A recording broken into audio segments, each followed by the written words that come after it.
Hey guys, so today my topic is the immigrant fool, and we're gonna be talking about immigration, and we're gonna be talking about not being a fool coming from our culture, right? And how some people have literally made themselves out to be fools. So, one Jamaican sister, we're gonna look out for each other and we're gonna keep it 100 in this video. Before I do that, I'm asking you guys please to subscribe. Please subscribe, share, like our videos. Um, Everything in this video is based on my personal experiences and my opinions. And, you know, the Empire Empress is always gonna keep it 100 with you guys. So, we're talking about the immigrant fools. That's the topic for today. Ladies and gentlemen, before you go into that adventure of coming here, understand that we're not in the 1990s or 1980s anymore. And it is not that easy to manipulate a system. So if there's a way that we can actually make it in our home countries, we should try to do that. We should not belittle our standards and manipulate people or use people to come here just to get what's called a green card. Because the process that you have to go through, the emotional stress, financial stress that you have to go through, it's not worth it. And when we think about all the money that we spend, you can do a lot more with that in our country. You can build your own home. You can go back to school. Whether you did not receive a CXC or not, you could go back to Hart. You could pick up a trade. You can contribute to our taxes in our country. You can actually stay on that island and build a positive life for yourself.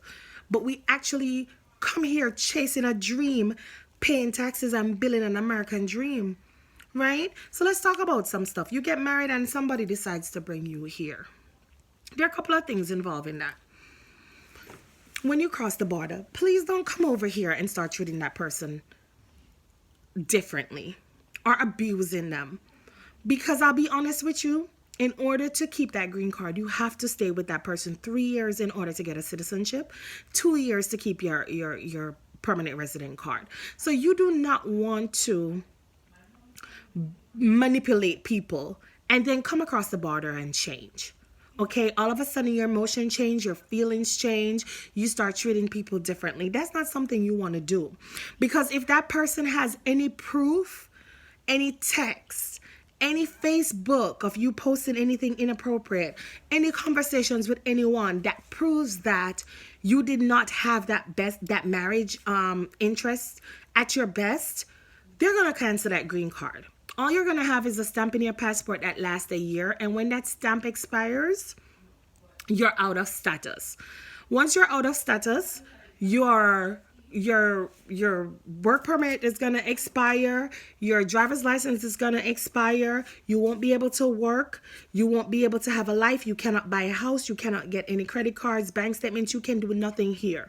So you're living in this country illegally and you will not be able to be self-sufficient, which means you're constantly going to have to hustle or live an illegal life to make it through the cracks. And that's not something you want to do. If you're going to do that in America, might as well you stay home to do that, right? So make sure that whoever you're getting involved with is somebody that you actually have feelings for, and you're actually going to make the necessary sacrifices for your marriage to work as a couple, right? Do what you have to do. So, all right, so here we go, right? On an immigration interview, we have to understand that it's not just going there and say, hey, I'm married. Newsflash, that's not how it works. You have to have tax documents together. You have to have credit cards together, house papers, rent papers together. You have to have bank accounts together. You might want to have a child together, right? There are other things that you have to do to show the relationship. So it's not just 1, 2, 3 like it was. Actually, we have had immigration officers following people's pages to see what they're posting and if they're posting pictures of their relationships and stuff like that, right? They want to see family pictures of functions, vacations you're taking together, dinner dates that you're having together, and they want to see these kind of things. So you want to make sure that you are somewhat living a relationship, because then you're going to have to do all these things together, which is fake. I've actually heard of immigration officers going to people's houses and to see if the person is there. So this is not the 90s or the 80s anymore. That's not how things work. So when you look at it, how you have to sacrifice, jump below your standards in order to get a green card, when you can actually pump this energy into succeeding in your own country, right? You can always go back to school. You can pump into the Jamaican system. You can be successful. You can build your home there, right? So you want to make sure that you're not creating any extra embarrassment on yourself. So now you're here for 10 years, 20 years, and you're out of status. Something happens to your loved one in Jamaica and you can't go back because you've left that person. You didn't research and find out what did it take in order to get a green card based on a bona fide relationship, right? We get desperate and jumpy, and we just think about using people in order to get here and not think about the odds and the other things that are involved, right? And also, in addition to that, we have to think about the emotional stress. So you come in people's lives and they have their children, they have their life built, and you didn't care about that. You didn't look that far, right? You came in, right, and you use them. They end up being angry. They end up being spiteful. They have all this aggressive feelings, and there's the fighting and the killing, and it's increasing domestic violence rate because you married somebody that you didn't even know, right?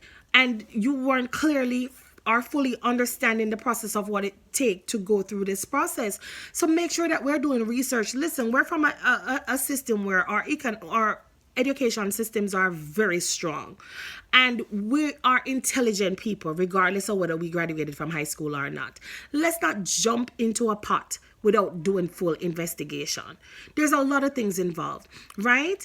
You hear about the American dream and you take up anywhere from $10,000 to $20,000 to marry somebody to come across the border. When you could have took that $10,000 and $20,000 and go back to school in Jamaica and become a police officer, a soldier, a teacher, and do something with yourself, right? You marry somebody that you did not know the odds if it was going to work out or not, and you find that money. Anywhere we need to find that money, we find that money, right? And I'm speaking also from experience, because when I went through that process, I didn't know what it was going to be like as an international student coming into a new country. And I suffered a great deal. My children suffered a great deal. Now, is it better years down the line? Yes, but a lot of damage has been done. A lot of emotional damage, a lot of stress, a lot of trauma, right? I didn't know what homeless was until I came here. Because understand that if you pay rent here, you're paying anywhere from $1,000 to $3,000 a month for an average person, right? And that's money that we could be using to build our house in Jamaica. Cool? Even if you buy a house here, people say, congratulations on housewarming. Congratulations, you're in debt for 30 years. You're going to be paying a mortgage anywhere from $1,000 to $3,000 average or more, right? For 30 years until you own that house. When you close on that house is not yours, right? Think about how much money and what we could do and how much concrete and steel we could have buy a Jamaica and build a house on a piece of land. And it's yours and you don't have to pay a mortgage. But we envious, we bad mind, and we grudgeful for an American dream, right? We're envious to build a system instead of building our own country, instead of building our own culture. So I want you guys to think about that thing. Just think about this. And then the fighting and the aggravation of getting along with somebody else. Is it worth it? Is it worth it? Is it worth the drama and the pain? And remember, you still have not interviewed, so the odds are you don't even know if you're going to go on that interview and get through.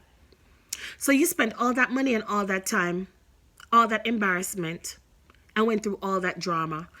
Then here's the part of it. You do these things to people, you manipulate people, you use people, you come across the border. And then years down the line, you wonder why nothing in your life works good for you. Your job is not working good for you. You can't stay above the water. Everything you turn towards bad luck. I wonder why. You didn't come across your blessings naturally. You used somebody else to obtain that blessing. How did you expect to prosper and make it successfully? Really? And so our sense of desperation has cost us our happiness. So I want us to think about that. Think about these things. how important it is. We have lost true value and quality. We have went below our standards for a green card to live an American dream. Is our culture that bad? Do you know that the sex crimes here are horrible? The gang-related issues? People are losing their children to high suicide rates in America. Their kids are cutting. There are videos online talking about how to cut yourself and kill yourself. There's sex trafficking. They're selling our daughters and sons for money, auctioning them out. Kidnapping rates are high, gang-related, domestic violence. And you want to tell me that's not the same thing happening in our country? So if we can build an American dream here, why can't we build one in our culture? Why can't we build one in our country? Why can't we go and get a normal job? Why can't we go back and uplift ourselves and do what we have to do to survive? We're craving for a dream, and it's really a disaster. And we want you to think about that. Subscribe, we're going to follow up. And my next topic, we're going to talk about the kinky kind of relationships. But for now, I just need you guys to subscribe, follow, and share, and think about some of these things that I shared with you. Right? Let's not jump into a situation that we don't know, when we can actually build our dreams from right where we are. We're forgetting what's valuable and what's true to us. All right? Subscribe, guys, and share. Have a great one.